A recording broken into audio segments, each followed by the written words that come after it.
এক বছর 2 বছর নয়, প্রায় 46 বছর পর এই রত্ন ভান্ডারের দরজাটি খোলা হলো। এই দরজার চাবি যখন পাওয়া গিয়েছিল না, তখন এটি ডুপ্লিকেট চাবি বানানো হয়েছিল, কিন্তু সেই চাবি দিয়েও কাজ হয়নি, ভাঙতে হয়েছিল অবশেষে সেই দরজাকে। আর দরজা খোলার সাথে সাথে দেখা গেল এক ঝাঁক বাদুড়ের দল ঘরের ভেতর থেকে বাইরে বেরিয়ে আসছে। আর এইসব দেখে মানুষের চোখে আতঙ্ক তো লেগেই ছিল, সাথে সাথে চোখ গেল ঘরের ভিতরে থাকা সেই অলংকারের দিকে। উড়িষ্যার ম্যাগাজিন অনুসারে রাজা অনঙ্গ ভীমদেব 2.5 লক্ষ ভরি সোনা দান করেছিলেন এই পুরী মন্দিরে। উড়িষ্যার ম্যাগাজিন অনুসারে জানা যায় যে 180 ধরনের অলংকার রয়েছে এই পুরী মন্দিরে, আর তার মধ্যে 74 ধরনের রয়েছে খাঁটি সোনার অলংকার। আর এখানে যেগুলো অলংকার রয়েছে সেগুলোর মধ্যে কিছু কিছু জিনিসের ওজন হলো 1 থেকে 1.5 কেজি। শাস্ত্র মতে বলা আছে এই অলংকারগুলো নাকি জগন্নাথ দেব, বলরাম দেব আর সুভদ্রা ব্যবহার করতেন। যখন নাকি তারা মাসির বাড়ি যেতেন তখন এইসব অলংকারগুলো পরে যেতেন। আর শাস্ত্র মতে এটাও বর্ণিত আছে যে বিভিন্ন দেবদেবীরাও এই অলংকারগুলো ধারণ করতেন। আর এইসব অলংকারগুলোর মধ্যে রয়েছে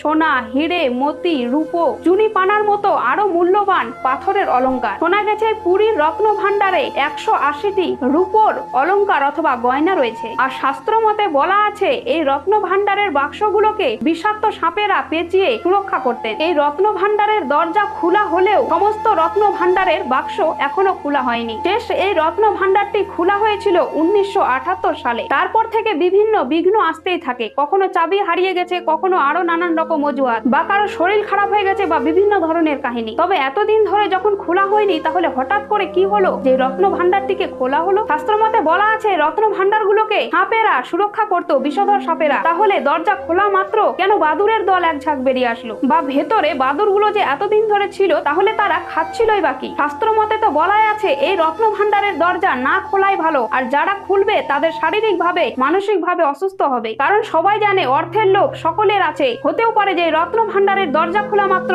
যে কোনো অঘটন ঘটতে পারে, বা হতে পারে এগুলো চুরিও হতে পারে, বা হতেও পারে এই রত্নের ওপর কারো কুদৃষ্টি পড়তে পারে, অথবা কলি যুগে কলির প্রভাব মানুষের উপর ভালোভাবে পড়তে শুরু করে দেবে। ভাবতে গেলে তো অনেক কিছুই ভাবা যায়, কিন্তু আসল রহস্যটা কি সেটা আজ পর্যন্ত আমরা কেউ জানতে পারলাম না। কারণ কখনো দেখছি ভগবান বলরাম দেব পড়ে গেল, বা কখনো দেখছি পাহাড়ে ধস নেমে তীর্থধামের রাস্তাগুলো বন্ধ হয়ে গেল, আবার কখনো দেখছি রথের মধ্যে কারেন্ট লেগে বিভিন্ন মানুষের ক্ষতি হলো। আর এসব কিন্তু একেবারেই অশুভ লক্ষণ। আর আমি মনে করি এই দরজাটা খোলাও একেবারেই অশুভ লক্ষণ। আর আপনাদের মতামত কি অবশ্যই কমেন্টে জানাবেন। তাই অবশ্যই কমেন্টে জানাতে ভুলবেন না আপনাদের কি মতামত। আর অবশ্যই ভিডিওটি ভালো লাগলে, শিক্ষামূলক ভিডিও হলে সেটা অবশ্যই শেয়ার করবেন। ভিডিওটি অবশ্যই কমেন্টে জানাবেন, সাথে থাকবেন, লাইক কমেন্ট শেয়ার করে। ধন্যবাদ।